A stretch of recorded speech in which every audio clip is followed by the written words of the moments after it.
Desde la Escuela de Espectadores de Santa Fe del Centro Cultural Provincial queremos darle la bienvenida a esta quinta charla del ciclo Empezar el Después sobre el regreso de las artes escénicas, que es la actividad inaugural de la Red Internacional de Escuelas de Espectadores, donde hoy tenemos a 5 grandes referentes de esta red que nos van a ayudar a poder pensar sobre la problemática del espectador, el espectador tecnovivial, el espectador convivial, y a partir de diferentes pedagogías de la experiencia. Así que estamos muy felices, hoy la reunión está llena, tenemos a grandes investigadores que vamos a empezar a presentar ahora, así que bueno, bienvenidos a todos, y empezamos a presentar a nuestros invitados.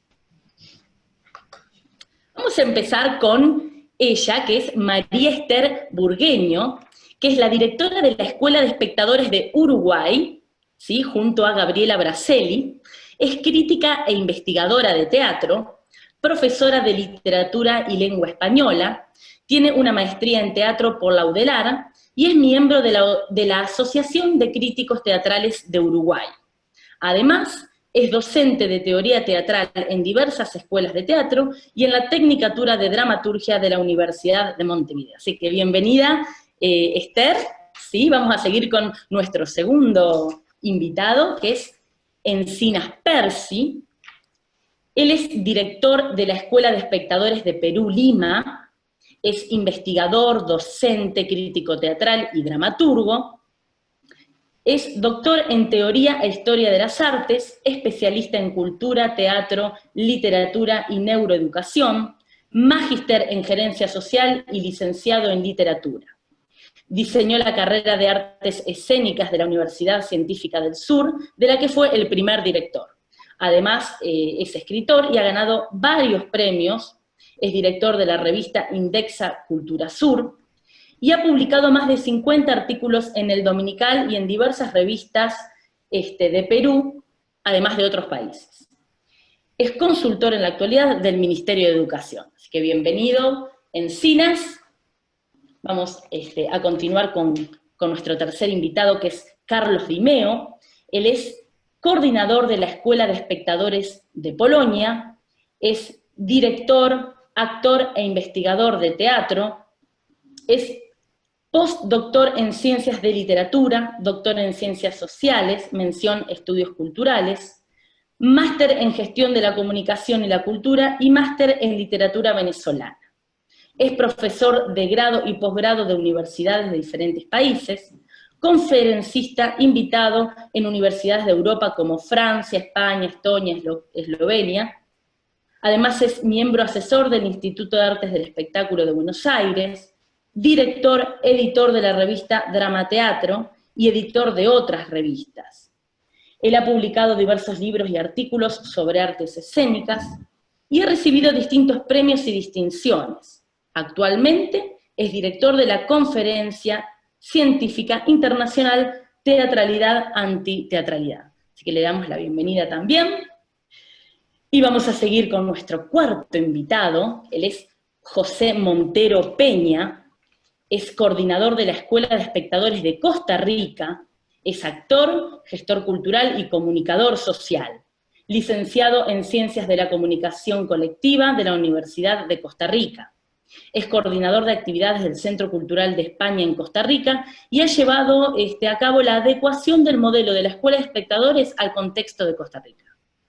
Como actor ha participado de varias y diversas puestas en escena y recientemente ha recibido la beca Iberescena para producción de obra en coproducción con España. Y por último, nuestro quinto invitado, nuestro gran profesor y maestro Jorge Dubati. Para quien no lo conoce, él es el fundador de la Escuela de Espectadores de Buenos Aires desde hace más de 20 años. Ha colaborado con la creación de más de 40 escuelas en el mundo. Él es doctor en Historia y Teoría de las Artes, profesor titular de la materia Historia del Teatro, dirige el Instituto de Artes del Espectáculo de la Facultad de Filosofía y Letras de la Universidad de Buenos Aires, y es investigador, periodista y crítico teatral. Es un referente en el mundo por su labor en el campo de la teoría teatral, y ha publicado más de un centenar de libros. Ha recibido diversos premios por su labor como periodista y comunicador, y es nuestro querido profesor en la Escuela de Espectadores de Santa Fe. Nuestro gran, aunque a él no le gusta que lo digamos, gurú, guía del teatro, Jorge Dubati. Así que muchísimas gracias, los 5 por estar. Es un privilegio poder tenerlos, personas que están investigando arduamente sobre las artes escénicas, y vamos a empezar con la primer ronda de preguntas que tiene que ver sobre la problemática que nos convoca hoy. A nosotros nos gustaría saber qué es lo que piensan de esta categoría de espectador convivial, espectador tecnovivial, si están de acuerdo con esta diferenciación, en qué consiste, y si tienen algunas similitudes y en qué difieren, digamos. Así que cuando quieran, no sé quién quiere comenzar a hablar sobre esta problemática. A ver.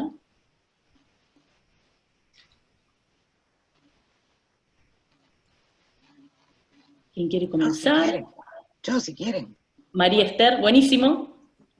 Hola Esther, ¿cómo estás? Sí, hola, bien. Gracias, Marina. Sí, también en Uruguay se está discutiendo mucho la diferenciación entre el convivio y el tecnovivio. Realmente creo que no es que podamos aportar desde el lugar de la diferencia. Teóricamente está claro este planteo que hace Dubati sobre el convivio y el tecnovivio, sobre la coexistencia espacio-temporal del espectador y todos los que producen el espectáculo en la experiencia convivial. Hemos tenido aquí discusiones y mesas redondas, incluso Dubati participó con un ciclo del Centro de Investigación de las Artes Escénicas en el Teatro Solís, donde él planteó justamente este tema y aparecieron ideas como la del espectador cyborg, aparecieron ideas, es decir, el espectador que está lleno de prótesis tecnológicas para poder manifestarse, aparecieron experiencias que se dieron aún antes de la pandemia que podían anticipar la realidad del espectador tecnovivial. También estuve muy al tanto de algunas manifestaciones de Rafael Spregelburg, porque trabajó con el concepto de que cualquier límite que haya más allá de lo convivial es un más allá, que es la única convención que el teatro no puede resignar, es la convivialidad, y dice que no está mal, pero que estamos en otra cosa, incluso hablando de las experiencias de Pina Bausch en la videodanza. Es decir, yo creo que respecto a esta modificación de convenios, esta modificación de convenciones, yo no he visto en todos los críticos que he visto ninguna diferencia conceptual profunda. Lo que sí creo, y creo que por ahí pueden venir algunas situaciones distintas, es cómo se dio esta situación en cada país, qué tipo de restricciones. Por ejemplo, Uruguay empezó su restricción el 13 de marzo, la fecha clara era un viernes 13 de marzo, cuando se conoció el primer caso de coronavirus, y estuvimos nunca con cuarentena total, nunca hubo cuarentena, todos hemos salido, y 5 meses después estamos otra vez en los espectáculos. Protocolizados, pero estamos yendo al teatro. Se abrieron las salas oficiales e independientes con distintos sistemas de producción, pero se abrieron. Y entonces lo que estamos haciendo es, por un lado, tratando de teorizar o de sistematizar cómo fueron las experiencias tecnoviviales en este tiempo, y después cuando llegue el momento como espectadores, tratar de ver si hubo o no hubo estrategias para sobrevivir los espectadores como tales en estas circunstancias.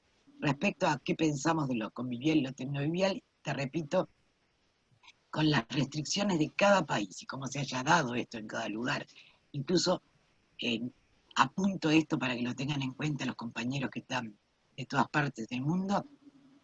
En Uruguay coincide casi plenamente el desatarse del COVID con el cambio de gobierno. Nosotros veníamos de 15 años de gobierno socialista y más de 30 de gobiernos departamentales socialistas, y el 1 de marzo una coalición liberal y de derechas, por escaso margen, saca del gobierno al a este Frente Amplio, que era el que gobernaba, y entonces ahí entran a jugar también factores sociopolíticos que tienen que ver con la cultura como producto, con la cultura como mercancía, tiene que ver también en la restitución más o menos lenta o en la habilitación más o menos lenta de medios tecnoviviales. Esto es un poco lo que podemos aportar desde Uruguay. Buenísimo, gracias. De nada. No sé, Carlos, Percy, José, ¿quién quiere continuar? Bueno, Jorge. puedo continuar si quieren. No sé. Buenísimo, Carlos, bienvenido. Bueno, muchas gracias. Primero que nada a ustedes, Malena, a Jorge y bueno, y a todos por permitirme esta pequeña voz en este momento. Quiero aprovechar por lo que decía María Esther, sí, que me parece muy interesante y un poco reflejarlo con la situación aquí en Polonia. ¿Sí? Como tal, yo también pienso que las dos categorías que ha definido el profesor Jorge Dubatri pues son muy ajustadas y muy acertadas para pensar primero en la fijación de un espectador que explícitamente tiene que ser convivial frente al hecho escénico. Básicamente yo todavía sigo pensando que sin este espectador convivial el teatro puede o va a modificar, digamos, sus bases epistemológicas, pero no es algo que yo pueda definir claramente. Sin embargo, yo apostaría por tratar de sostener esta idea del convivio, que es un elemento central para mí en el teatro. Pero bueno, tampoco negar la cuestión de que lo tecnovivial cada vez más se hace presente. Yo diría que se hace presente, por lo menos desde mi cualidad de espectador, más allá de que yo esté dentro del teatro, desde mi cualidad de espectador aquí en Polonia, se hace presente no solamente desde el lugar de los espectadores, sino también desde el lugar de los hacedores, de los creadores de teatro, ¿no? Y esto me parece interesante, es decir, la mirada desde adentro, cómo desde adentro empezamos a mirar a los que en teoría o entre comillas están en el otro lugar, no voy a decir en la afuera, en el otro lugar. A raíz de la pandemia, bueno, aquí a diferencia de, por ejemplo, de lo que comentaba María Esther, hay un primer momento que la pandemia hizo un confinamiento estricto, muy estricto, con lo cual se cerraron todos los teatros, todos los museos, todas las salas de cine, todos los restaurantes, bueno, todos los sitios, universidades, etcétera, y empezó a funcionar una suerte de experiencia tecnovivial absoluta y total, ¿no? Yo creo que esto también está vinculado a las posibilidades y al acceso a los medios que podríamos llamar medios tecnoviviales que tenemos. Es decir, la población en general, la población media, tiene acceso a los medios y el acceso es lo suficientemente amplio y estable como para poder vivir la experiencia a cabalidad. En nuestros países, en América Latina, me parece que esta diferencia puede afectar esa relación entre lo tecnovivial y lo convivial, ¿no? Sin embargo, a pesar de ello, ahora hay una apertura, aunque ha habido algunos rebrotes en distintos países. Hay una apertura, por ejemplo, aquí en Polonia los teatros ya están abiertos, la gente puede asistir al teatro, pero se llena la mitad de la sala, es decir, los espectadores acuden o se sientan en teoría prácticamente una butaca o dos butacas de por medio, de manera que se mantienen las distancias con todos los protocolos establecidos. Es decir, la gente tiene que entrar a los locales con las mascarillas, por supuesto, tienen desinfectantes en todos los espacios, en todos los sitios, etc. Bueno, pero la otra mitad puede disfrutar del espectáculo en modo tecnovivial, llamémoslo así. Es decir, que el teatro vende la mitad de la sala, promedio, entendiendo que se sienta una persona de por medio, aunque vayan en pareja, ¿sí? Vaya una pareja, pues no se sientan juntos, no están juntos, y luego el resto de las localidades en el teatro se pueden vender a través de internet y se disfruta del espectáculo en streaming, ¿no?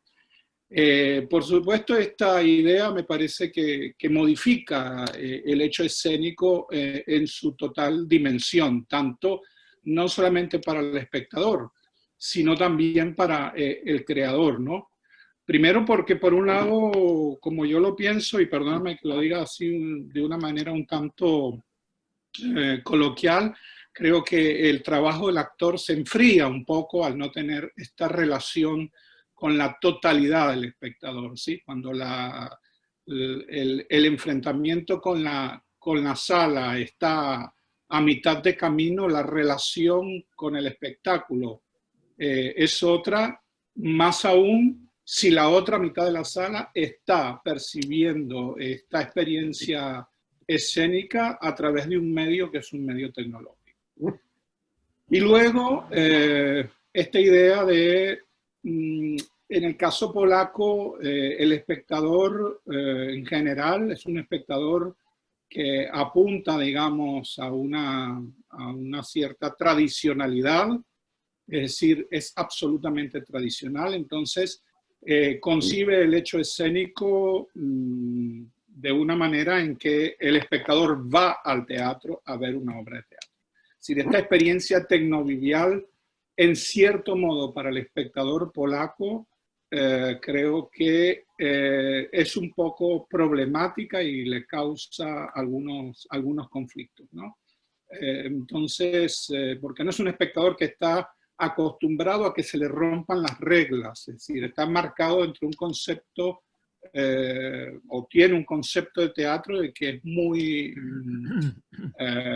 rígido, muy estructurado, por lo tanto el teatro es una institución a la que se acude además con una cierta performatividad, es decir, el espectador también tiene una cierta performatividad para acudir al teatro y eso choca con un concepto de un espectador que ahora va a poder observar el espectáculo fuera de la sala de teatro, ¿no? Los que más hacen este tipo de trabajos, entre esos está incluso un espectáculo en que yo voy a actuar ahora en octubre, es una sala de teatro que está en Varsovia, que se llama Teatr Rozmaitości, que sería como el teatro de la diversidad.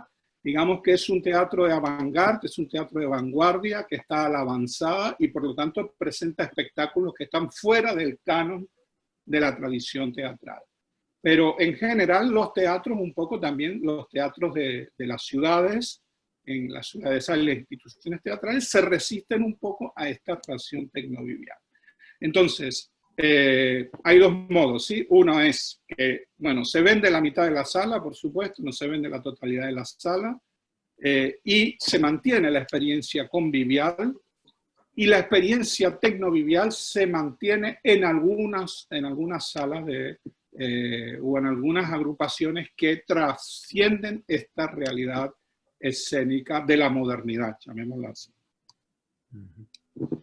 Muchas gracias, Carlos. Gracias. Bueno, tenemos a José y a Jorge, no sé quién quiere seguir. Yo más bien, si es posible. Percy. Buenísimo. ¿Sí? Discúlpame, sí, Encinas. Ok. A ver, para empezar, muchísimas gracias por esta invitación.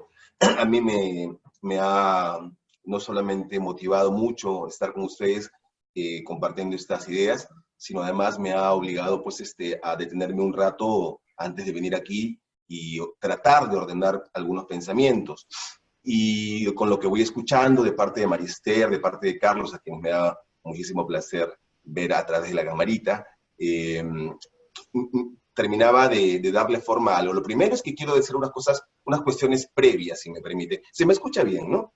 Sí. Perfecto. Ya, ok. Entonces, las cuestiones previas son que, a ver, primero que nada, la relación del teatro con las tecnologías. Quizá muchos jóvenes creen que es una especie de, no sé, de cosa muy nueva, de cosa muy... ahora ya pues los mayores van a ver lo que es la tecnología, lo que es estar frente a una pantalla. Y en realidad no, pues las tecnologías en general, como lo sabemos los que hemos leído un poco de historia, son constitutivas del teatro desde siempre. El teatro siempre ha utilizado, ha fagocitado las tecnologías de su tiempo para tratar de incorporarlas a la experiencia, ¿no? Quizá sea Claudia Villegas con este libro, Integraciones, Nuevas Tecnologías y Prácticas Escénicas, quien nos recuerda con muchísimos ejemplos esta cuestión, esta relación antiquísima, ancestral, del teatro con las tecnologías, que por supuesto en el siglo XX y ahora en el siglo XXI han incorporado, suelen incorporar hasta, me he enterado por ella, hasta funciones, espectáculos donde los espectadores interactuaban por WhatsApp con los propios artistas en escena, ¿no? Entonces, una cuestión previa es eso, la relación del teatro con las tecnologías es antigua. Sin embargo, la relación actual del teatro con las tecnologías, de este teatro que se da a través de las plataformas, pone la tecnología por necesidad como el único medio para transmitir, cosa que también le da una centralidad distinta, ¿no es cierto? Entonces, si bien es cierto, la relación con la tecnología es antigua, la centralidad, la indispensabilidad para ser, para existir, para transmitir, es inédita, por lo menos. Lo segundo que quisiera compartir es que todavía hablar de teatro y tecnologías, o teatro tecnovivial, como muy provocativa y acertadamente creo lo ha planteado Jorge, es todavía una generalidad muy grande, porque la afectación, los tipos, los niveles de afectación al teatro son muchos y distintos. O sea, no me imagino que sea la misma afectación que hace la transmisión por plataforma a una obra intimista, a una poética de trabajo escénico basada en el diálogo verbal, que por ejemplo escenifique vicisitudes de pareja, ¿no es cierto? Que no puede ser la misma afectación que, por ejemplo, ocurre, por ponerme de una vez en un extremo que trate de ilustrar este punto, a espectáculos como, por poner algunos nombres que sean fáciles de conocer afuera, Sin Título Técnica Mixta de Yuascani, ¿no? O Fiesta de Promoción de Yuascani, o los espectáculos de Fuerza Bruta, o La Fura del Baus. O sea, el nivel de restricción que va a plantear, a imprimir la tecnología vía plataformas, el streaming, a ese tipo de espectáculos es muy distinta a muchos otros tipos de teatro, ¿no es cierto? Eso es lo segundo. Lo tercero es que, como cuestión previa, es que también hay un tema de derechos.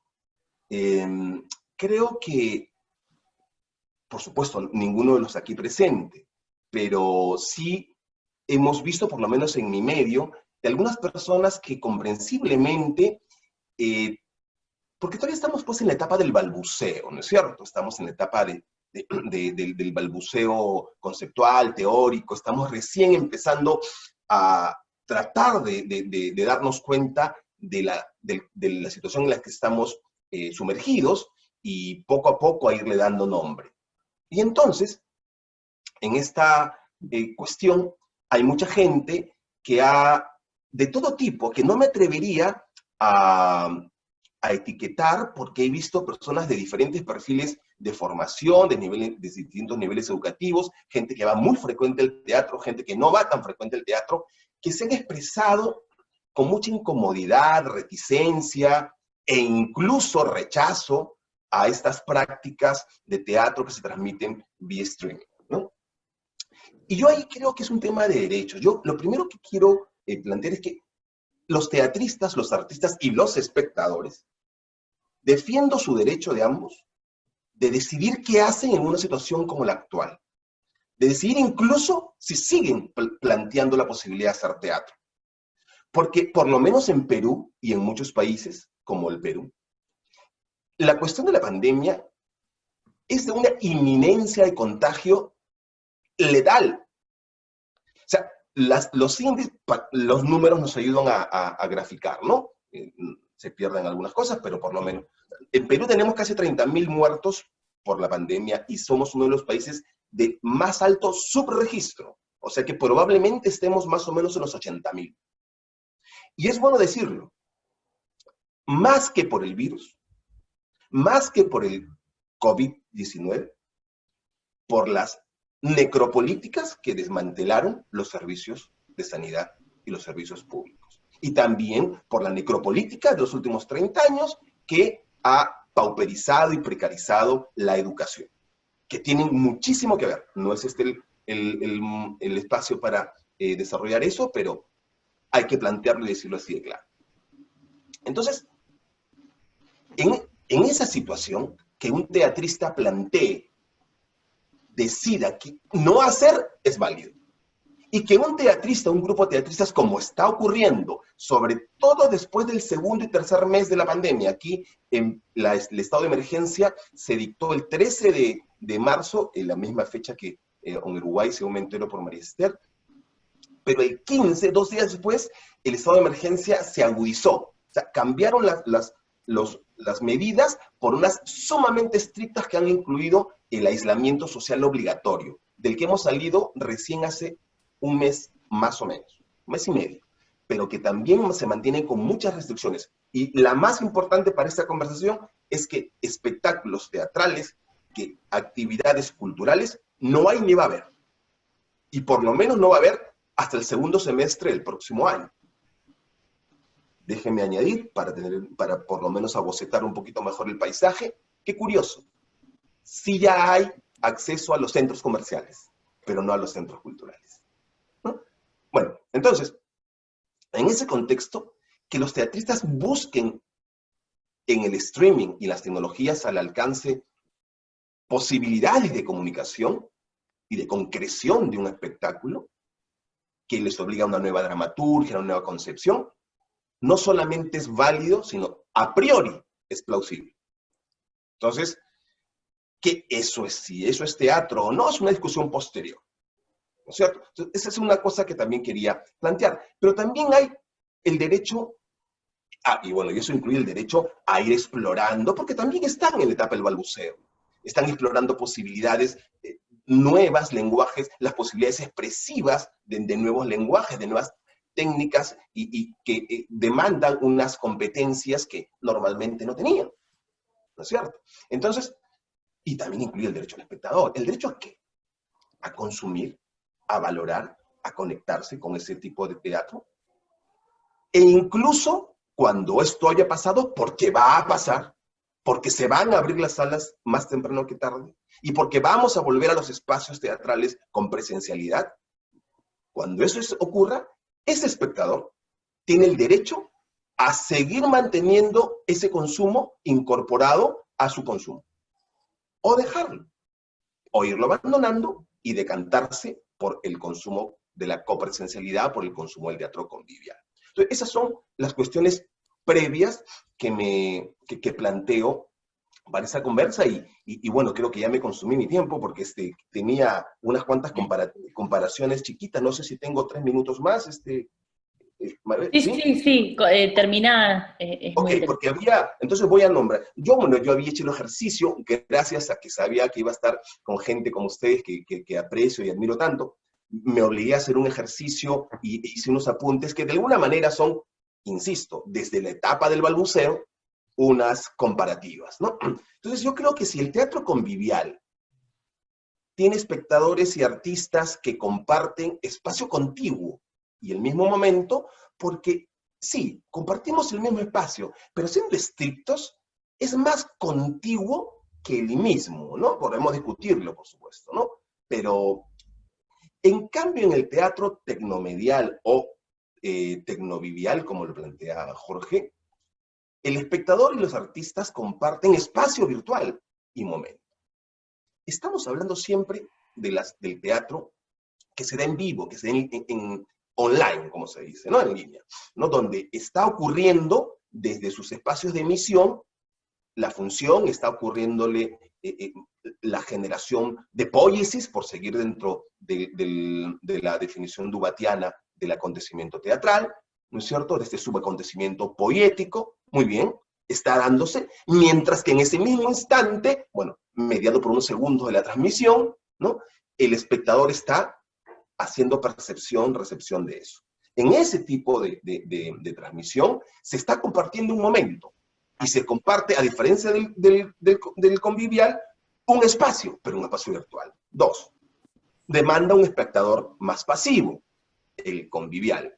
Sí, es imposible que suceda sin el espectador, y tiene participación, pero es evidentemente más pasiva que la del espectador, que es más activo desde su propia recepción, desde su propio sitio. El espectador puede chatear, yo he visto funciones donde están los jajaja, así, la grafía jajajaja, en los momentos de humor, ¿no? Emoticons que envían, por ahí prendieron la camarita algunos porque invitaron en una obra que intentaba interactuar, y algunos espectadores les hacían caritas, realmente son signos adicionales, que de todas maneras describen un nivel un poquito más activo del espectador. 3, son obviedades, pero déjenme decirlas. El campo de percepción en el teatro convivial es más amplio, más relacional, ¿no es cierto? Tú ves dentro de un espacio escénico, tú eliges tu encuadre de mirada. En el teatro tecnomedial o tecnovivial, el campo de percepción es más restringido. Pero pregunto, ¿acaso siendo más restringido no invita al detalle? Dejo la pregunta. Obviamente el encuadre, en el caso del teatro convivial, es un encuadre múltiple, ¿no es cierto? Yo puedo elegir múltiples encuadres. Me llamó la atención desde algo tan banal como un decorado, o me llamó la atención la tensión que genera este personaje en contraescena, y yo elijo mi encuadre. En el teatro tecnomedial, no. El encuadre es limitado. Y eso deriva en lo siguiente. 5. En el teatro convivial hay una gestión, por supuesto, de la mirada del espectador, pero es menor. Es menor. En el teatro tecnomedial, la gestión de la mirada es tan, pero tanta, o sea, elige el actor, el director, los responsables, que mira el espectador, que ya no solo es una gestión, es un control, un mucho mayor control, ¿no? Que no es lo mismo de la atención, ¿eh? Porque para la atención requiere otras cosas. Pero bueno, 6, voy terminando. El teatro convivial enfatiza lo fugaz de la experiencia. Te vas de lo convivial y no hay cómo retomarla. En el caso del teatro tecnomedial, desafía esa fugacidad. No digo que la logra superar, pero la desafía.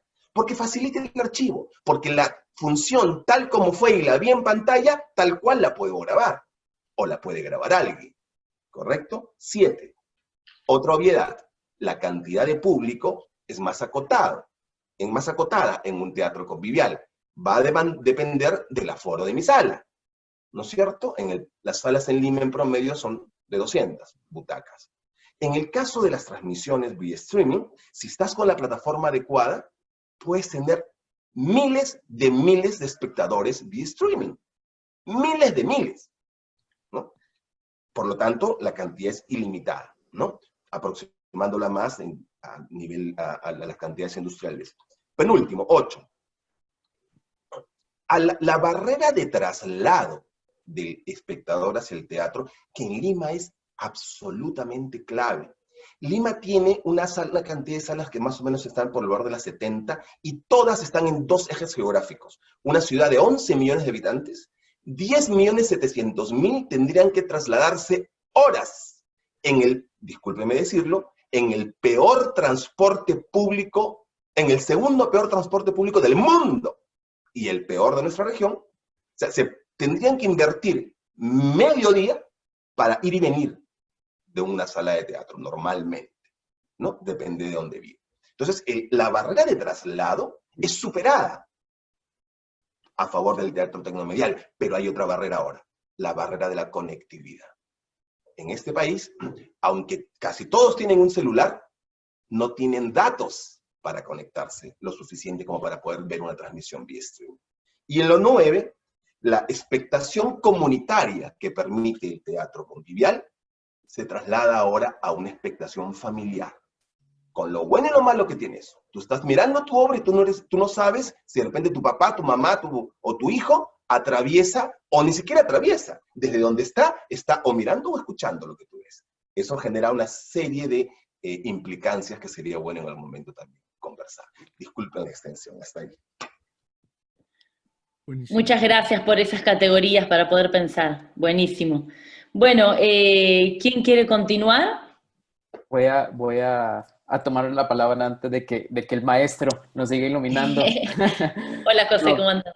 muchas gracias. Quiero agradecerles muchísimo por la invitación y es un gusto poder compartir estas pequeñas reflexiones con todos ustedes.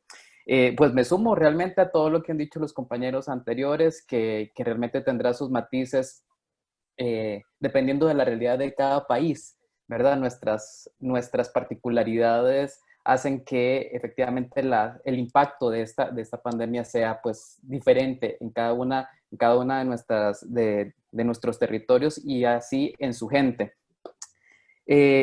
Yo me uno un poco a lo que decía Percy hace un segundo sobre respecto a la relación de teatro y tecnología, ¿verdad? Para mí siempre ha estado tan presente desde el origen propio del teatro, si no, no habríamos pasado de la vela, de la candela que iluminaba antes y hoy a esta luz mega inteligente que persigue al actor porque tiene un sensor colocado en su cara o en su espalda, ¿verdad? Entonces esa relación yo creo que se ha mantenido y se mantendrá siempre y por suerte, porque simplemente lo que creo que ha hecho es alimentar eso que hacemos y eso que llamamos teatro.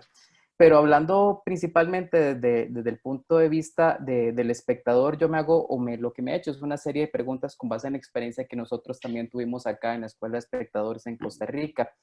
Y uno es, ¿cómo está asumiendo hoy la persona espectadora esto que tiene por deseo o por obligación en algunos casos, que consumir a través de este medio? ¿Verdad? ¿Cómo se está sintiendo esta persona? Realmente la gente que todavía tenemos el privilegio de, primero, tener un trabajo en estas condiciones, que no son muchísimos. Segundo, que tenemos algún tipo de equipo, de equipamiento, de posibilidad de acceso a una conectividad medianamente decente, a un aparato con el cual yo pueda comunicarme, instalar la aplicación necesaria para poder acceder a eso. Hoy estamos resumiendo y acotando nuestra vida a estas dimensiones rectangulares llamadas pantallas. Es decir, estamos haciendo reuniones, estamos comunicándonos con nuestros seres queridos, estamos trabajando, pero además, entre grandes comillas, lo pongo para discusión, estamos disfrutando de eso que solíamos hacer fuera, que solíamos hacer en persona. Entonces me pregunto, ¿está realmente la gente, los espectadores estaremos, también me incluyo, exhaustos por esta ahora una sobreoferta de productos artísticos en línea, ¿verdad? O más bien la sobreoferta se genera por la necesidad de quienes producen eso, pero también por una demanda de esos espectadores que están en sus casas y necesitan de alguna manera, aunque sea a través de este mismo aparato con el que pasan todo el día haciendo su vida, necesitan hacer un punto y aparte en su cotidianidad para poder disfrutar de algo distinto a su trabajo o a sus obligaciones cotidianas.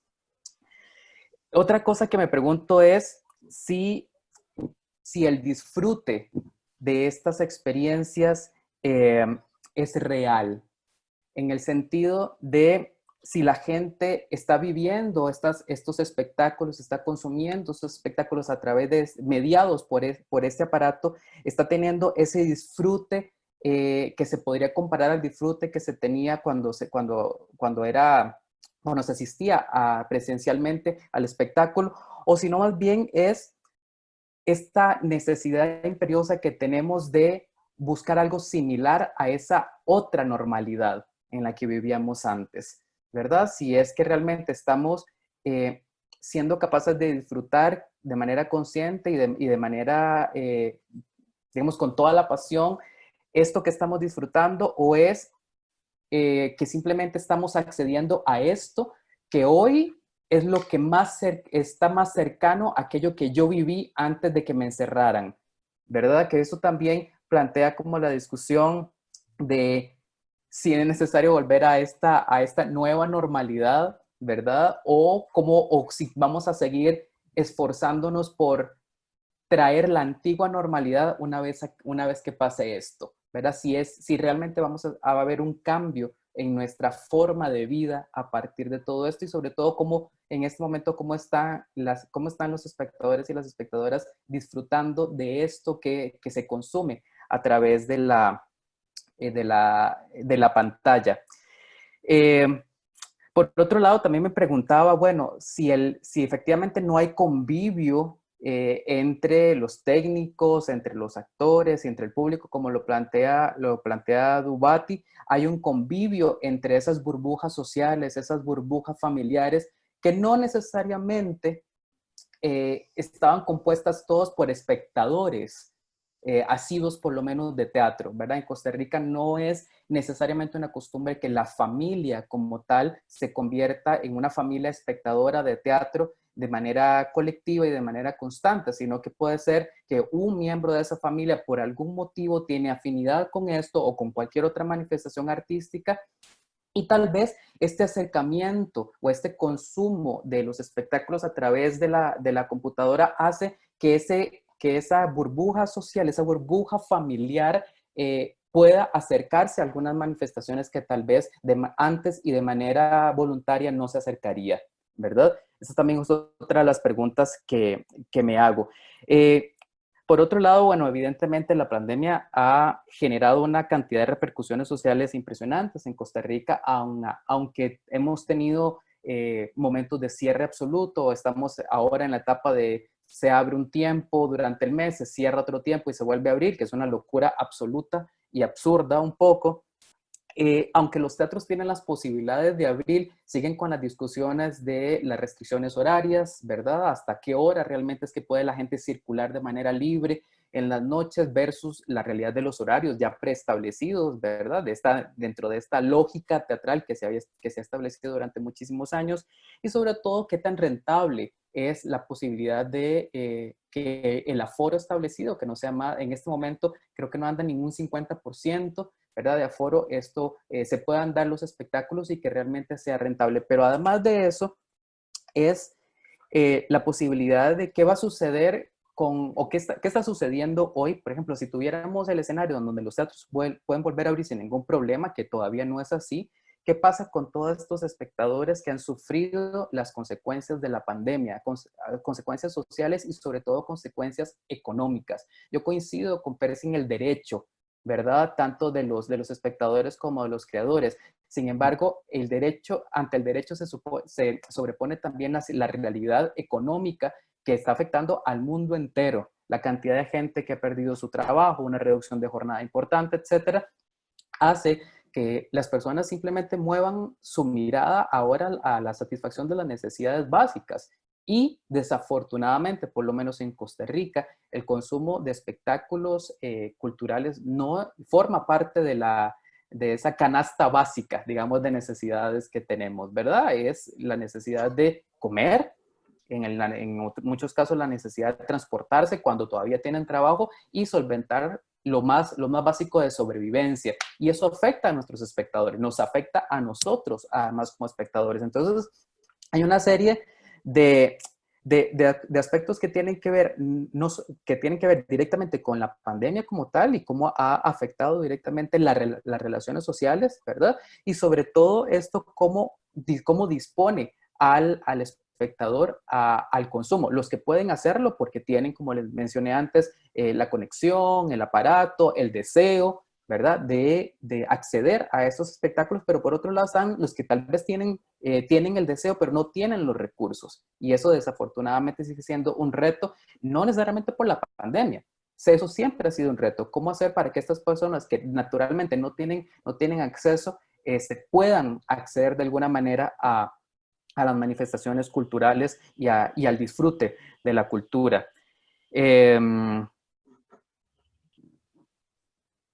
Y creo que por el momento eso es lo que les puedo compartir. Muchas gracias, muchísimas gracias por el aporte. Bueno, maestro Jorge. Bueno, yo voy a tratar de hacer breve porque me encantaría en algún momentito si Claudia Villegas, que está presente, la autora del libro que mencionó Percy recién, sería muy lindo que diga algo brevemente porque estamos con poco tiempo, pero yo reduzco lo mío. Lo primero que me gustaría decir es que volver un poco al marco, ¿no? Al marco teórico desde el que yo creo que tenemos que producir algún tipo de pensamiento, que sería esto de filosofía del teatro, ¿no? Para mí hay que volver a la filosofía,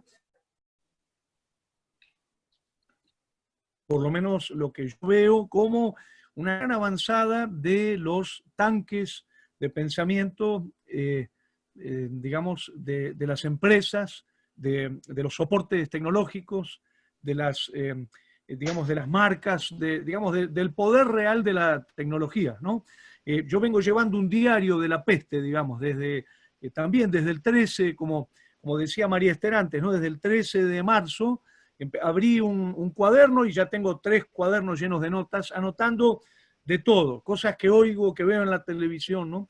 Y de pronto, digamos, hay una avanzada de eslogans neoliberales, digamos, que se llevan muy bien con la tecnología, digamos, y con la neotecnología, y también hay muchos intelectuales orgánicos de esas, digamos, de esas empresas, de esos tanques, tratando de generar la idea de que, bueno, chau, el convivio ya pasó, es la etapa del mono y ahora estamos en la etapa del nuevo Homo sapiens, ¿no? Me parece que la filosofía es la única que nos libra de los eslogans neoliberales, ¿no? y de la avanzada de los tanques políticos empresariales, ¿no? De la avanzada de los tanques políticos vinculados al poder de las empresas, que son en el fondo las que manejan todo esto, ¿no? YouTube, Zoom, bueno, etcétera, etcétera. Entonces, yo lo que siento es que en principio la filosofía nos permite distinguir 3 tipos de acontecimientos, ¿no? Uno sería el acontecimiento, llamémoslo convivial, ¿no? Territorial, de cuerpo presente, en presencia física, que hace que, digamos, los cuerpos presentes, vivos, en presencia física, se encuentren en una encrucijada geográfico-histórica, digamos. Digamos, otro acontecimiento sería el tecnovivial, que sería, digamos, la relación a través de las máquinas por desterritorialización, donde el cuerpo presente es sustituido por lo que llamaríamos una presencia telemática o una presencia virtual o una presencia objetual, según el caso. Y luego habría una zona de liminalidad, ¿no? A mí me interesa mucho esa zona de liminalidad, que serían esos cruces entre convivio y tecnovivio, ¿no? Que, como decía Percy, como está registrado en el libro de Claudia, tenemos una gran cantidad de antecedentes anteriores a la pandemia, ¿no? Y a la cuarentena. Entonces, yo lo que quería decir es que cada uno de estos acontecimientos, el acontecimiento convivial, el acontecimiento tecnovivial y el liminal entre convivio y tecnovivio, proponen experiencias diferentes, ¿no? Digamos, unidades existenciales de acontecimientos serían las experiencias, ¿no? Que implican, entre otras cosas, producciones de formas de conocimiento diferentes, ¿no? Entonces, yo lo que sostengo, digamos, es que estos 3 tipos de acontecimientos y estos 3 tipos de experiencia, la convivial, la tecnovivial y la liminal entre convivio y tecnovivio, nos están proponiendo experiencias diferentes desde el punto de vista existencial, desde el punto de vista gnoseológico del conocimiento, desde el punto de vista ético, desde el punto de vista político, o sea, hay muchas diferencias, como para que venga un tanque de pensamiento empresarial y diga, tenés HBO, no necesitas nada más, ¿no? O ni te molestes por ir hasta el teatro, quédate viendo Netflix, ¿no? Es decir, me parece que justamente la filosofía es lo único que nos cuida de esa avanzada. Y yo nada más quería agregar una cosa, que es que, digamos, yo no estaría dispuesto a llamarle home theater a un televisor grandote, ¿no? Acá en Buenos Aires, por ejemplo, vos vas a las casas de electrodomésticos y un televisor de un montón de pantalla le llaman home theater. Yo diría, no, pará, no, esto, yo no lo llamaría teatro a un televisor grandote, ¿no? Pareciera que hay algo de los, digamos, de los tanques de pensamiento que están buscando justamente crear en ese sentido digamos, crear un cambio en las coordenadas, en la percepción. Y como son tan poderosos, la única que nos salva, creo yo, es la filosofía, ¿no? La problematización crítica de la filosofía. Nada más decir que pensar estas cosas no es solamente pensar estas cosas en particular, sino también es pensar las pedagogías, ¿no? Le estoy dando pie a la segunda pregunta, ¿no, Male? Pero digo, digamos, ¿cómo se enseña a actuar, por ejemplo, en el acontecimiento convivial? ¿Cómo se enseña a actuar en el acontecimiento tecnovivial? ¿Y cómo se enseña a actuar en el acontecimiento liminal? Quiero decir, ¿cómo son las pedagogías de acontecimiento, ¿no? La pregunta sería, saberes de experiencia, ¿no? Esta cosa que es tan interesante, pienso yo, de lo que dice Cartoon, ¿no? Mauricio Cartoon habla de saberes de tiempo. Por ejemplo, ¿cómo le enseñás a un clown a relacionarse con el público presente a través del televisor, por ejemplo, a través de una pantalla? ¿Cómo enseñás a hacer comicidad?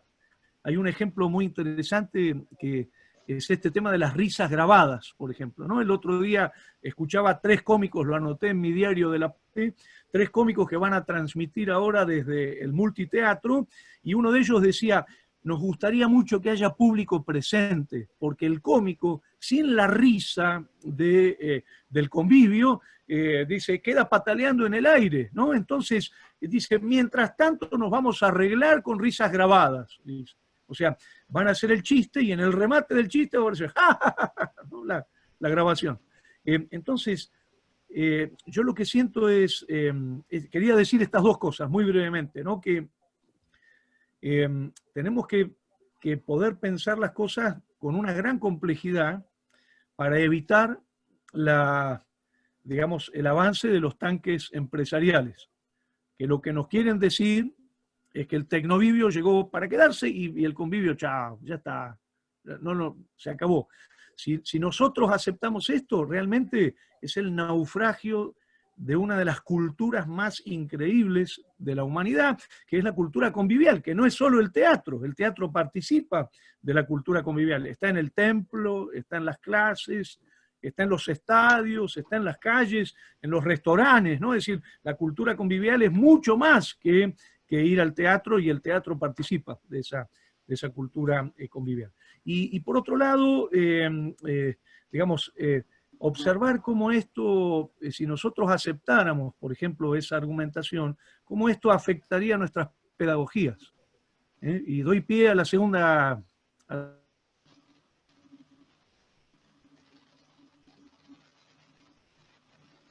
Bien, Jorge, la última frase no se escuchó, pero bueno, la intuimos. Dale. Sí, bueno, antes de abrir a las preguntas, que ya hay gente que está escribiendo por chat, la cuestión sería ahondar un poco en esta cuestión de las pedagogías de la experiencia. 2 cuestiones que me parecen importantes: el rol de la escuela de espectadores hoy, en la actualidad, en esta situación, qué función consideran que cumple la escuela de espectadores, y luego que nos cuenten brevemente un poco en qué condiciones está cada escuela de espectadores, cómo sobrelleva esta situación. Así que esta segunda ronda tiene que ver con ese aspecto. No sé quién quiere comenzar. Carlos, Encina, José.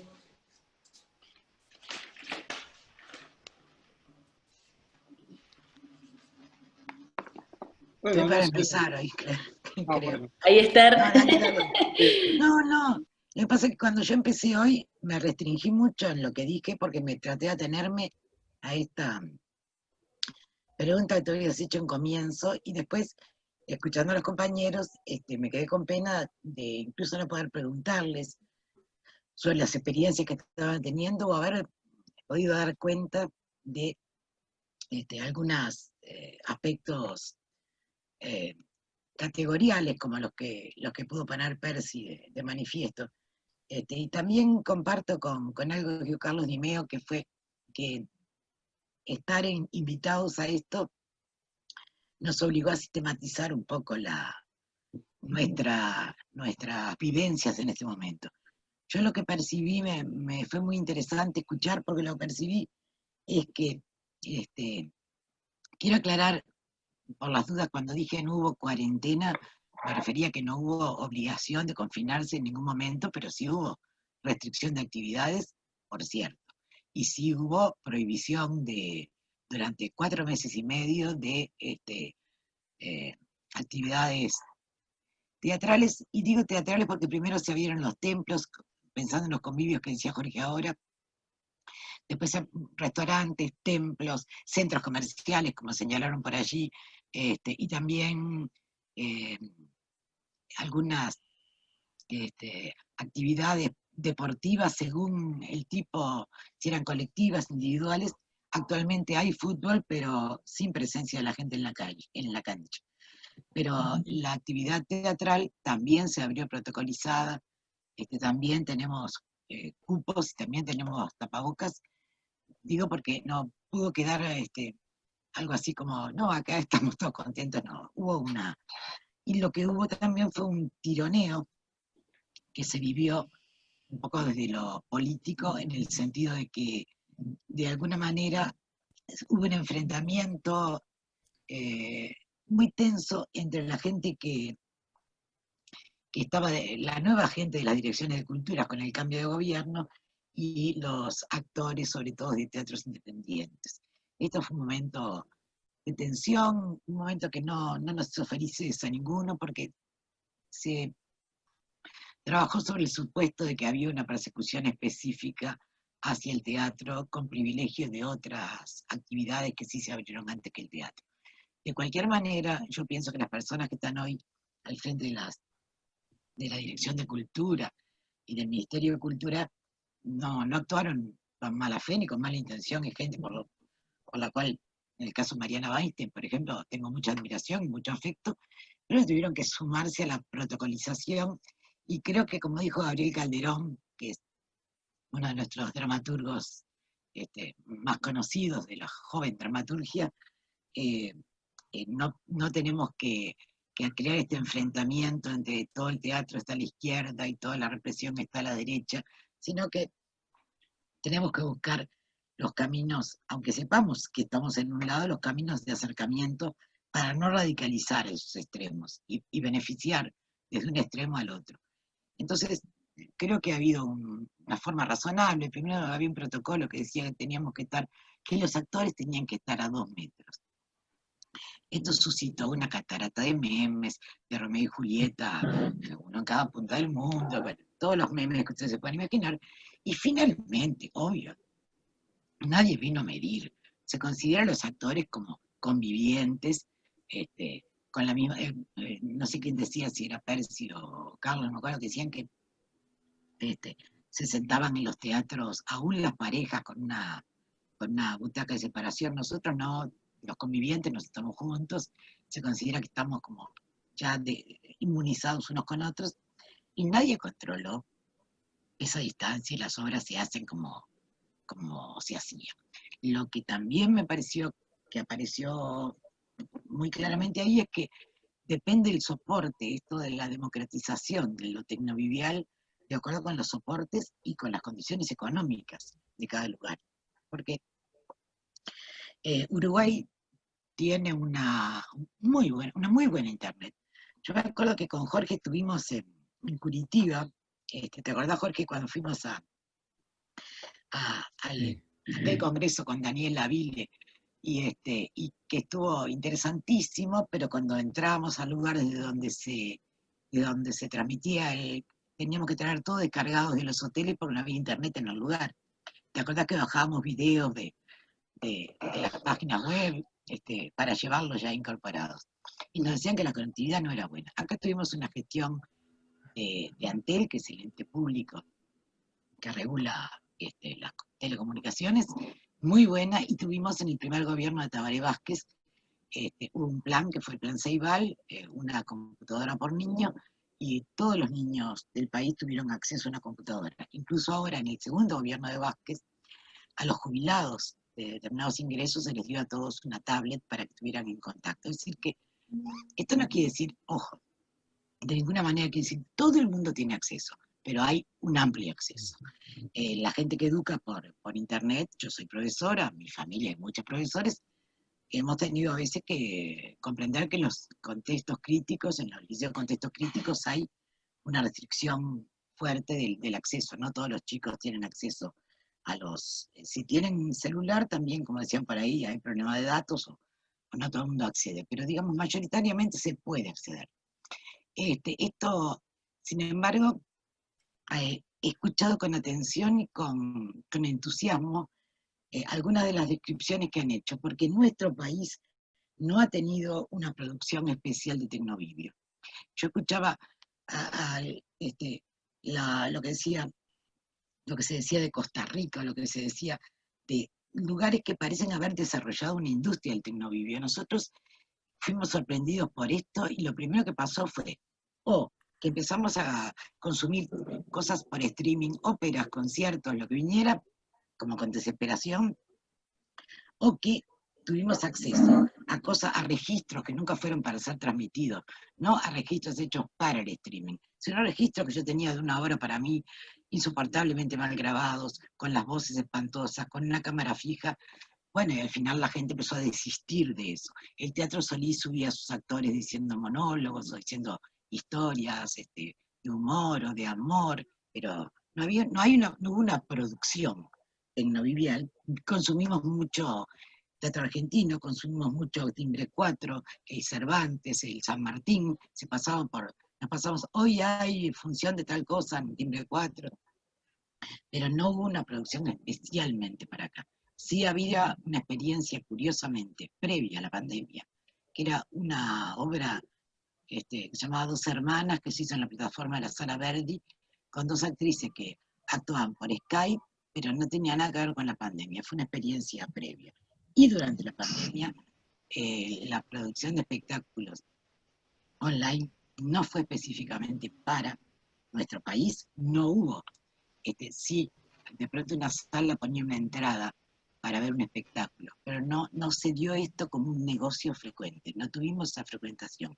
Como consecuencia, nuestra escuela de espectadores no se vio con la posibilidad de trabajar con los espectáculos tecnoviviales producidos como tales. Dos excepciones fueron poder trabajar con una obra de Sergio Blanco, a la cual tuvimos acceso mediante un soporte, sí, filmado específicamente para ser transmitido, y eso nos permitió trabajar.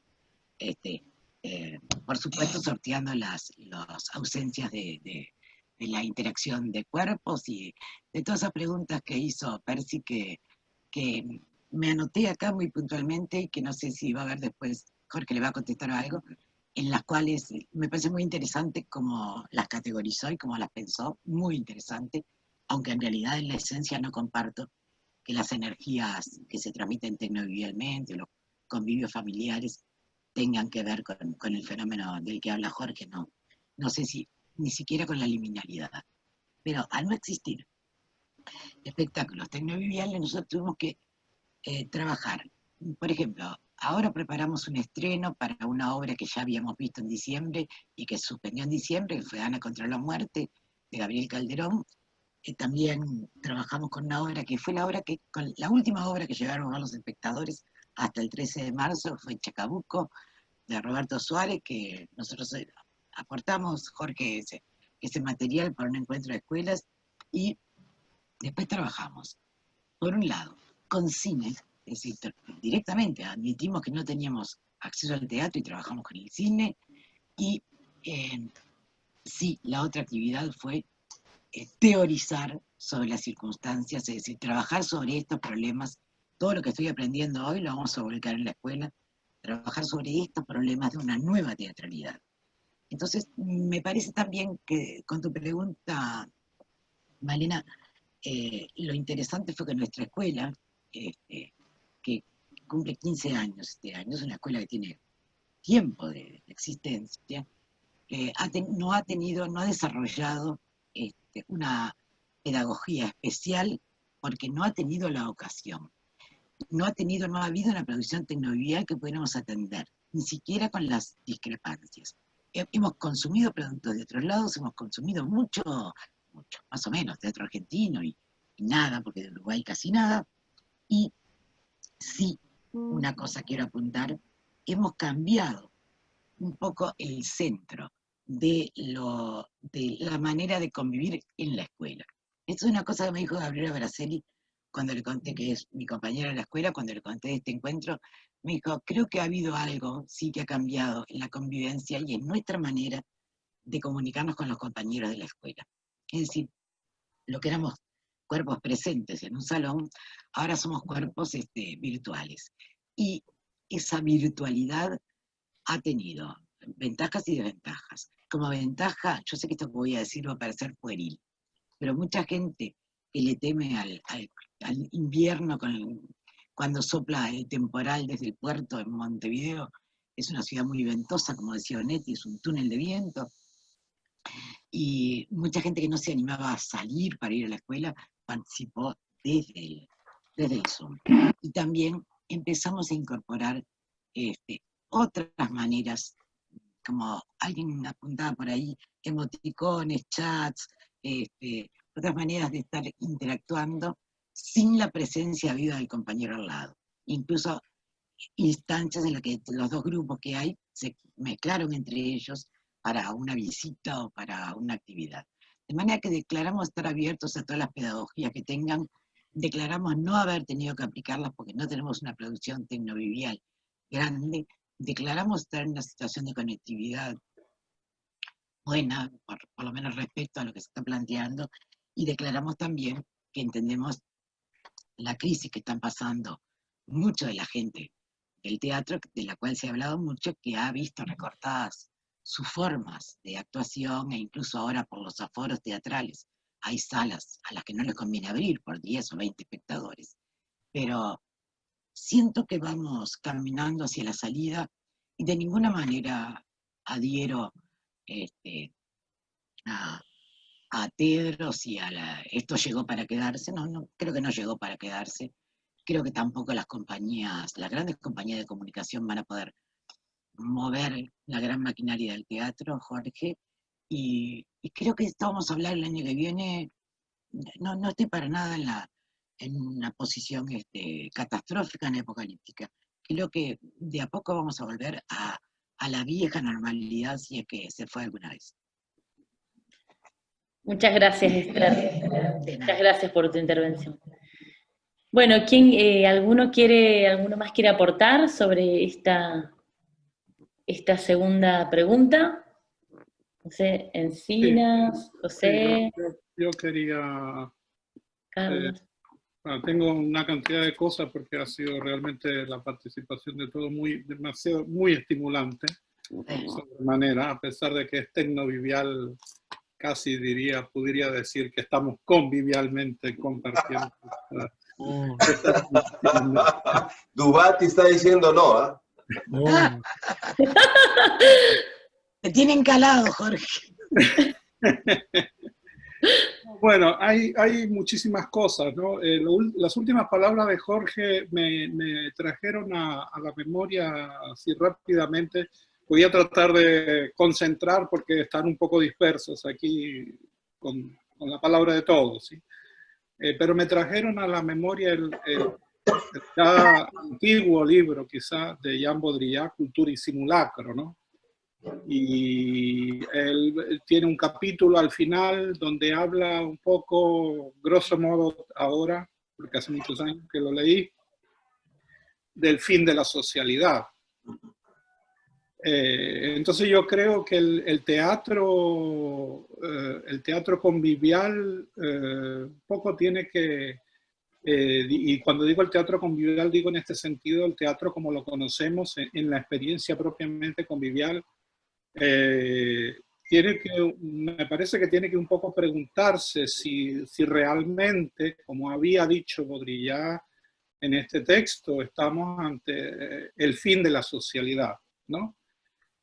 Yo no soy tan optimista como María Esther y como Percy en cuanto a que vamos a volver a o a la vieja normalidad o a eso que se conocía como la normalidad. De hecho, pienso que ha habido un cambio, un cambio en los modos de relaciones sociales o de intervenciones de esta socialidad también, ¿no?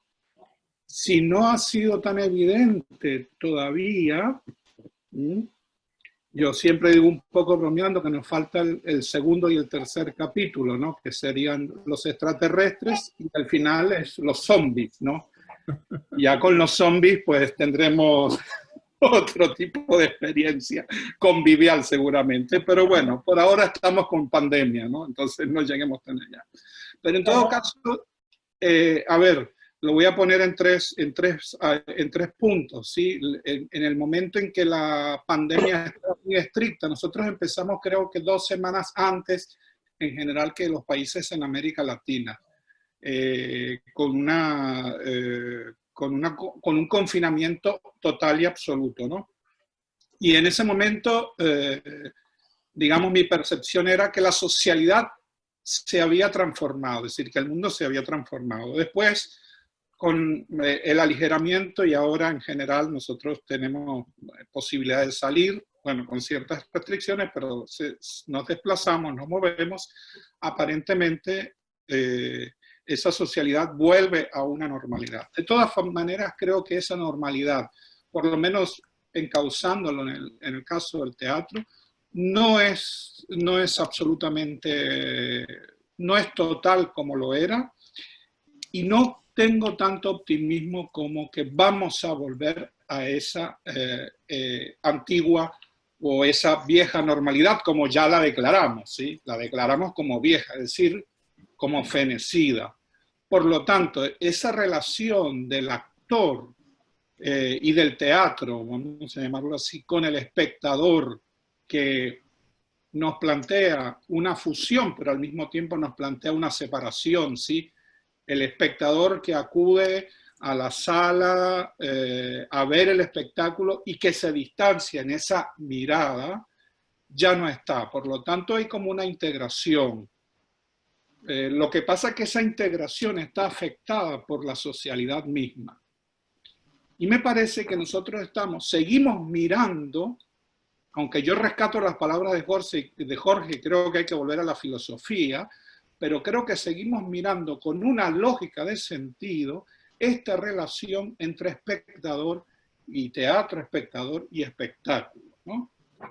Porque si la socialidad no ha terminado, aunque yo creo que un poco ha terminado, por lo menos las relaciones sociales han cambiado. O sea, el enmudecernos cuando yo veo las pantallas de televisión o cuando voy a un centro comercial y veo que todos nosotros, todos, absolutamente todos,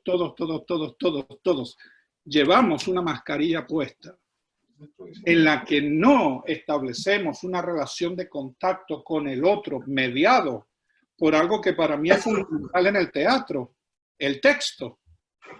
Esto que decía Percy de la mirada total, que es el teatro. Es decir, el teatro no es para mí, pero esto es mi posición personal, no es el encuadre, es el texto, es la voz, es la palabra.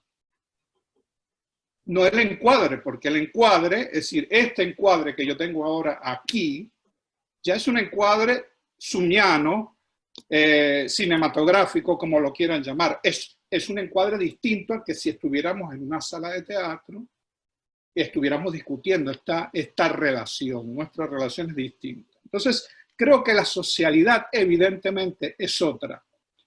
De una sociedad que hablaba y que ahora habla mediada o medializada.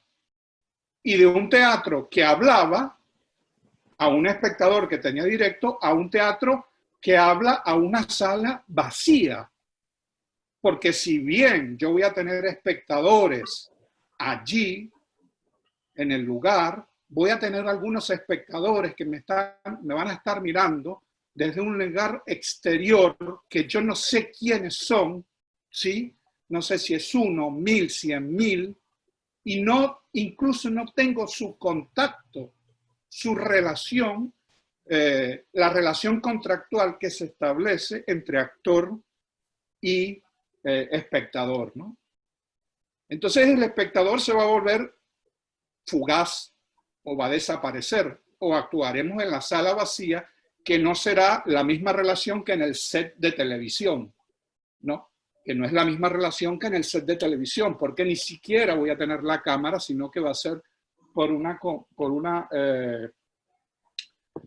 relación en Wi-Fi, etcétera, etcétera, ¿no? En otro tipo de contacto, con otro tipo de contacto, ¿no? De manera que estamos, este acontecimiento convivial, tecnovivial, también un poco se tambalea en función de este apuntalamiento de las tecnologías en la sociedad contemporánea, ¿no?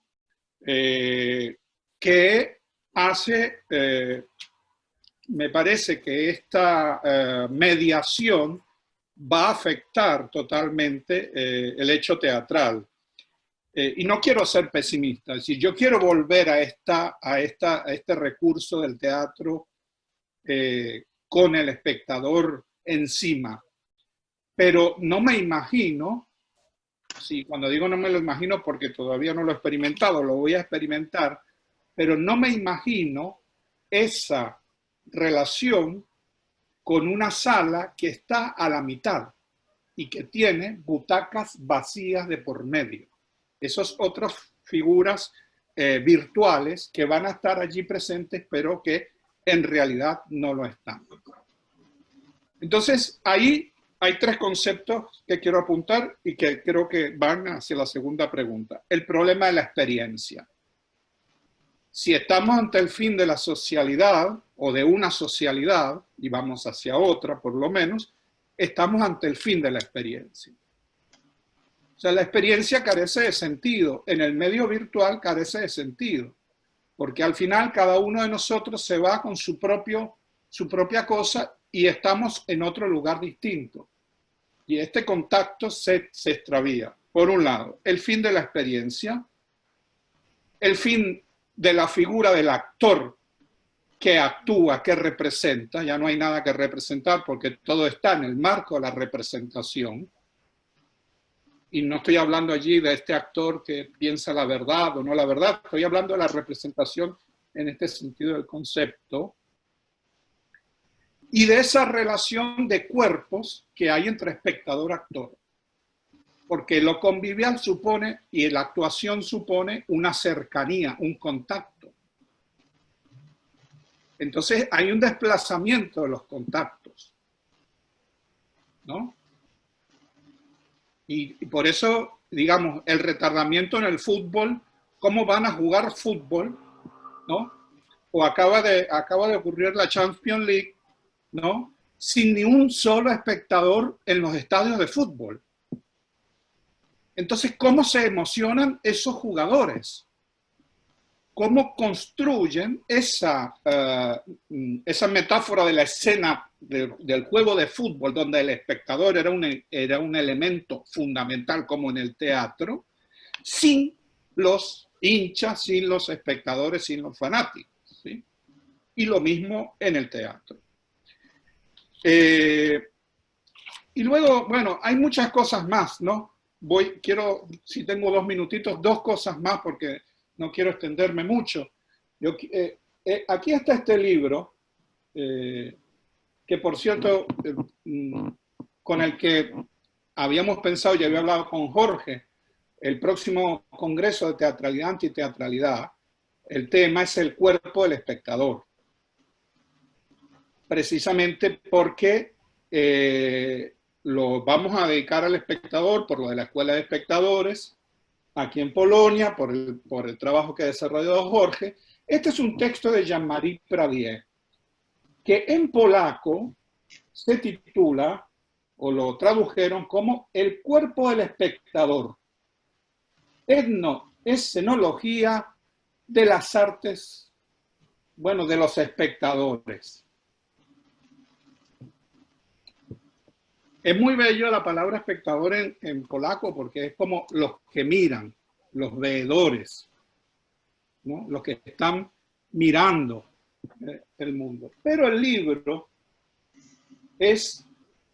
se titula en francés, bueno, voy a traducir, yo no hablo francés, lo digo, pero voy a tratar de traducirlo: La escena y la fábrica de los cuerpos, etnoescenología del espectáculo vivo en Occidente. Es decir, es muy interesante, porque el título en francés no alude al espectador, pero el título en polaco, en la traducción en polaco, sí alude al espectador. Yo creo que este es un punto de inflexión interesante, sobre todo en un país como Polonia, donde antes cuando hablaba de la tradición, hablaba un poco de una especie de modernidad instalada en la que el espectador acude al teatro a ver la obra de teatro y no piensa tanto en otra forma de teatralidad, sino dentro de la sala teatral, donde el espectador tiene su concepto formado de espectador y sabe que es espectador y qué tipo de espectáculos ve y por qué. Es decir, hay una construcción del sujeto espectador fundado en un pensamiento, si se quiere, moderno. Y cierro rapidito porque sé que me estoy extendiendo mucho, que está controlando toda la figura del espectáculo y que es difícil por lo menos que se desplace a otros territorios. Es decir, el espectador no se atreve a desplazarse a un territorio que no es el suyo. De hecho, cuando un actor en la experiencia convivial baja de escena y se acerca al espectador, hay una zona, como es una zona cultural también de relaciones, que el espectador trata con distancia, es decir, con reserva.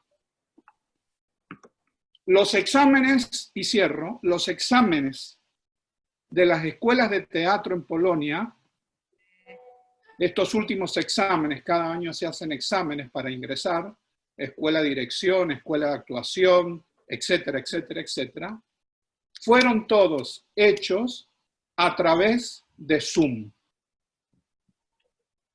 Es decir, ningún estudiante que quería ingresar a estudiar en la carrera de actor o de actriz, como se hacía tradicionalmente, que iba a la escuela, presentaba 3 monólogos, 2 canciones, etcétera, etcétera, etcétera. Este año, condición sine qua non, el estudiante hacía grabaciones de sí mismo y después hacía presentaciones a través de Zoom para ver si ingresaba a la escuela de actuación.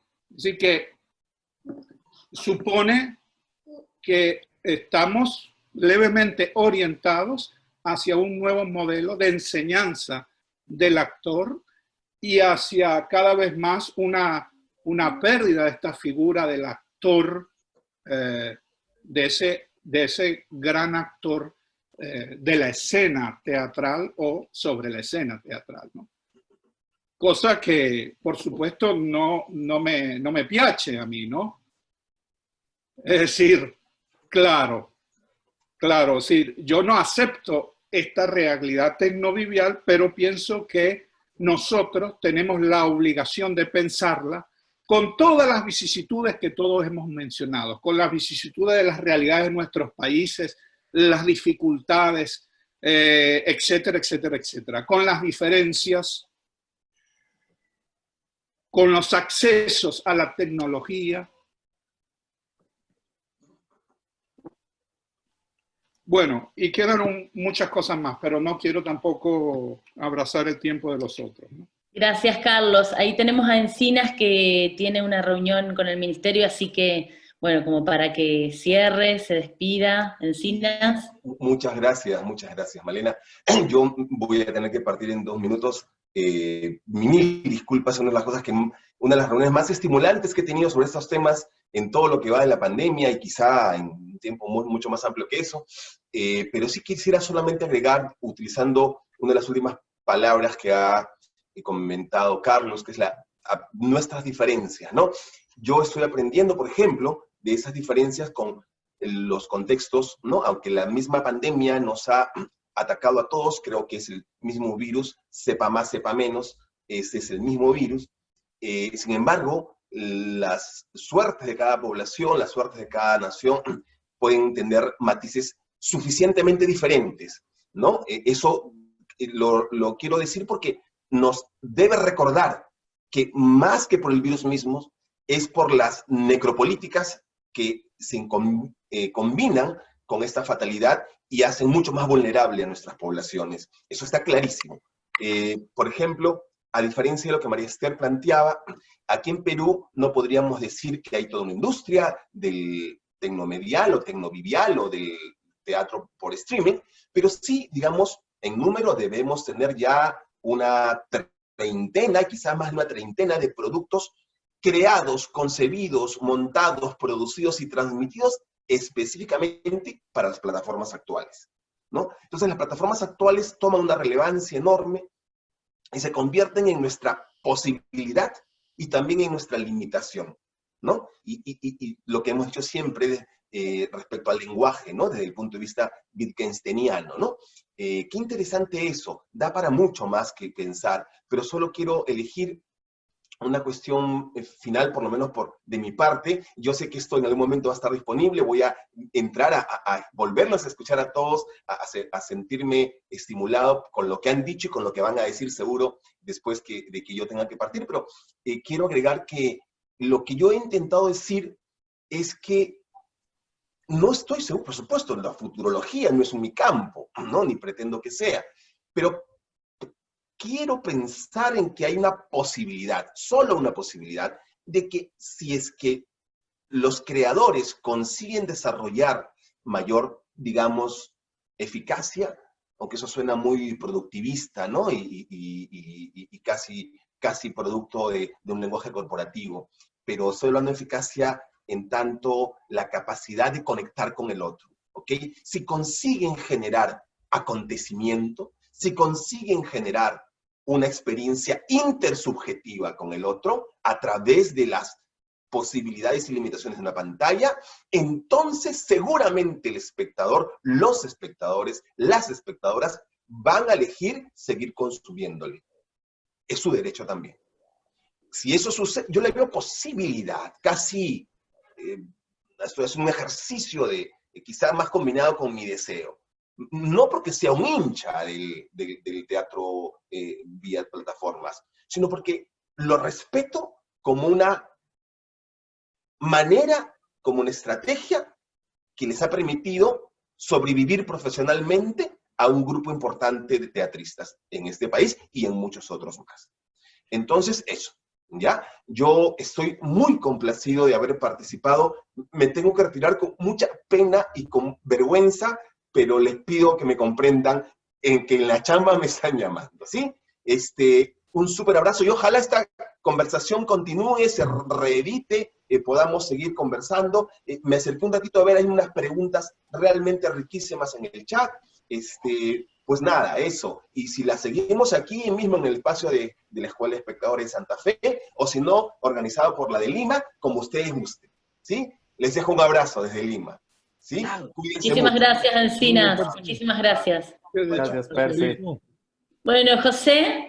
Sí, yo quiero contarles rápidamente que, bueno, nuestra escuela acá en Costa Rica creo que hizo lo que hizo muchísima gente en todo el mundo, tratar de no ahogarse en este océano que nos cayó encima, ¿verdad? Y dijimos, tenemos dos caminos, o no hacemos nada, literalmente, o tratamos de hacer algo medianamente cercano a lo que veníamos haciendo. Entonces, trabajamos solamente con dramaturgia nacional, digamos que eso fue una de las decisiones que tomamos, y trabajamos con un espectáculo, un unipersonal que se transmitía en vivo a través de Facebook, y con 3 obras que estaban previamente grabadas en video con una grabación decente, porque ya comentaron ustedes todo el tema de los registros de baja calidad y lo que eso puede ocasionar. En este caso sí logramos tener 3 grabaciones con muy buena calidad.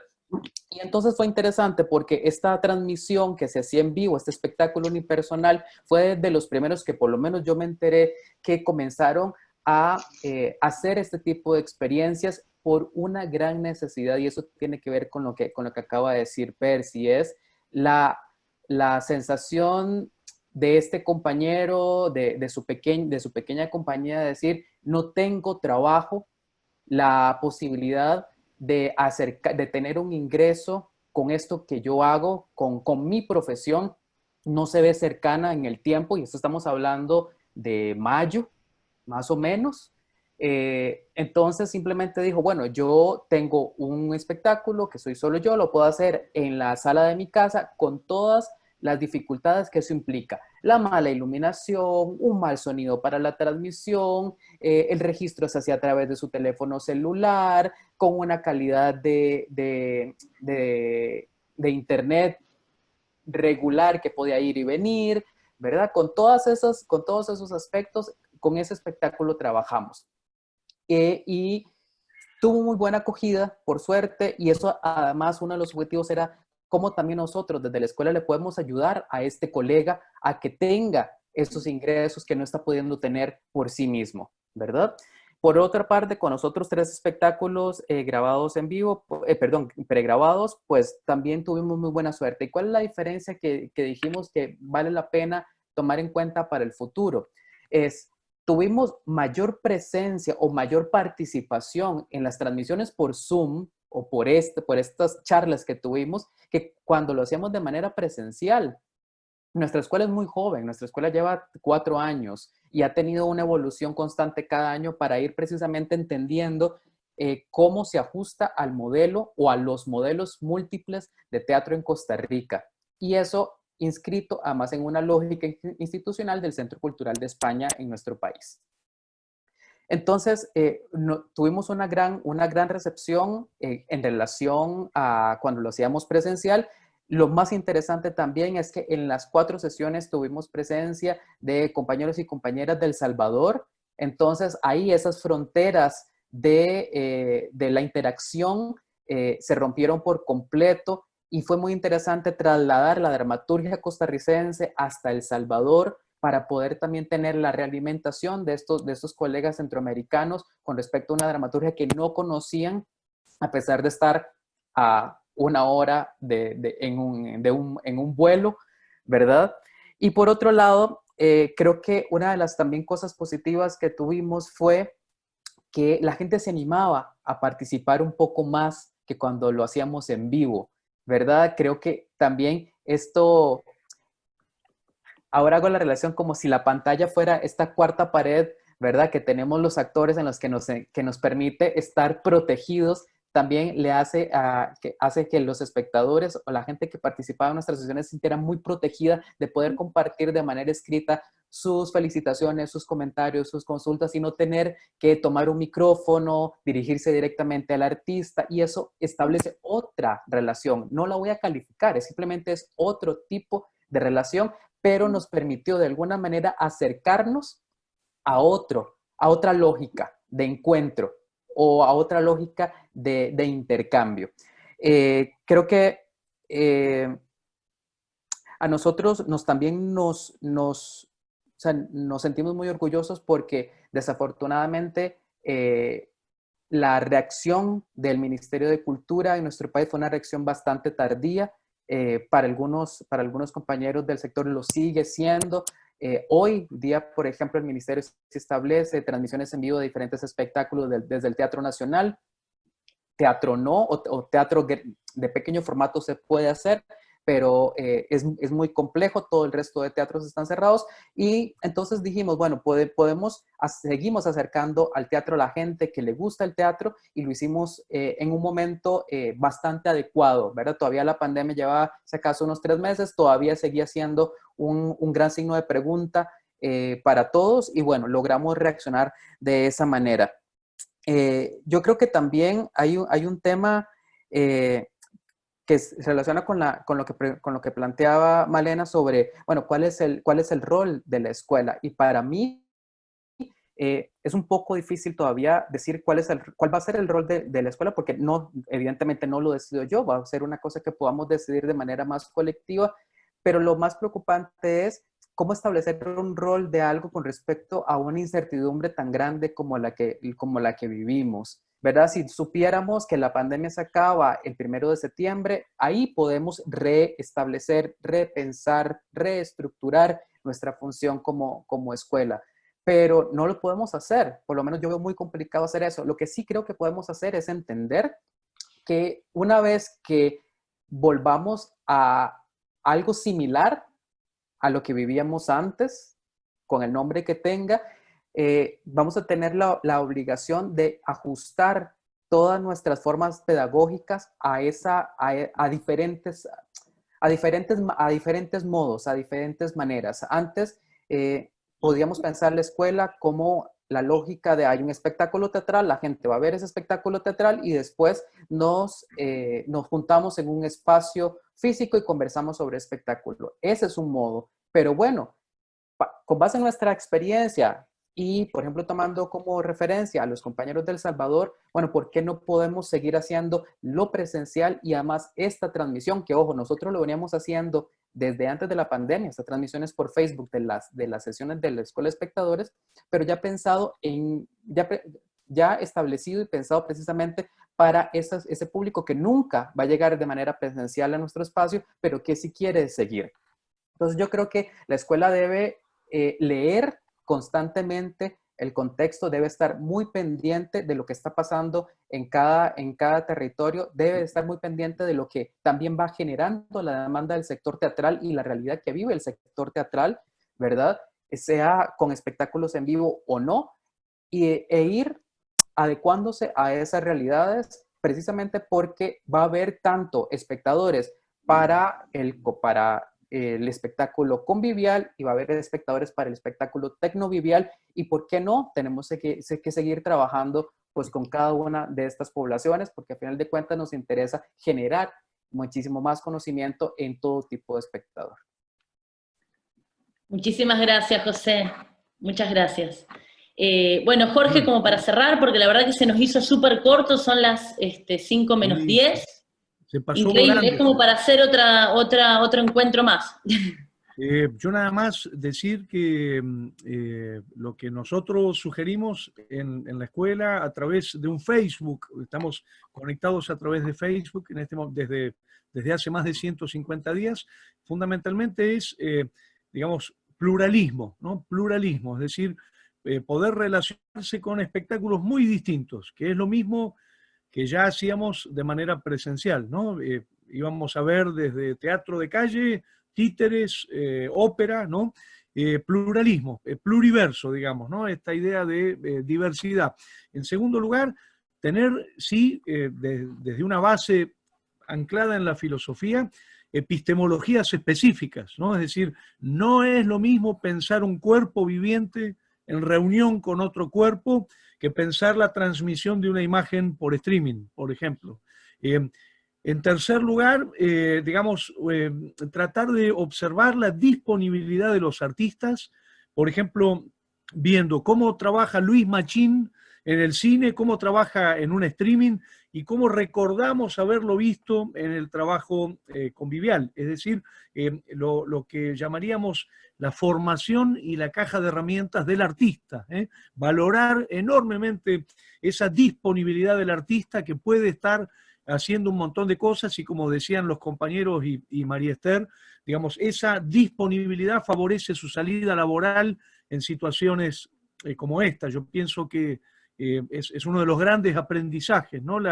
Puso en evidencia la precarización del sector y tenemos que trabajar ahora de aquí en adelante para que esa precarización no se repita. Y lo último, bueno, la disponibilidad del espectador, de un espectador politeísta, que también se apropia de una caja de herramientas para poder relacionarse con fenómenos muy distintos, pero con, digamos, herramientas diferentes. Digamos, no es lo mismo pensar la actuación de Luis Machín en un streaming que pensar la actuación de Luis Machín en el, no sé, en un teatro pequeño, en la intimidad convivial de 30 personas, ¿no? Así que bueno, eso es un poquito para hacerlo corto. Y lamento, se tuvo que ir Claudia Villegas porque tenía clase, pero yo no sé si todos vieron que ella ofreció enviar el PDF de su libro de manera gratuita, dejó un mail en el chat, así que por favor no se lo pierdan, es una gran oportunidad, es un gran libro, un gran libro. Muchas gracias, Jorge. Bueno, para ir cerrando, mi compañero de la Escuela de Espectadores de Santa Fe, Claudio Chuskevich, no sé si querés elegir alguna cuestión, porque escribieron un montón. Mira, me está interrumpiendo mi niño, porque aparte obro de madre.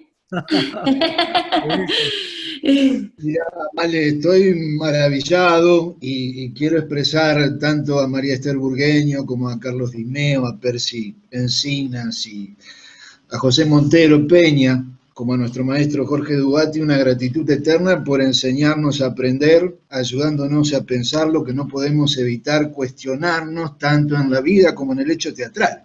Esta modificación de hábitos, de conductas, de costumbres, de acciones, que evidencian cambios en las relaciones sociales y nos impulsan a nuevas preguntas, a nuevos cuestionamientos, a nuevas respuestas, a intentar encontrarlas con los matices y con la pluralidad que nos debemos a partir de las diferencias regionales y de cada uno de los países.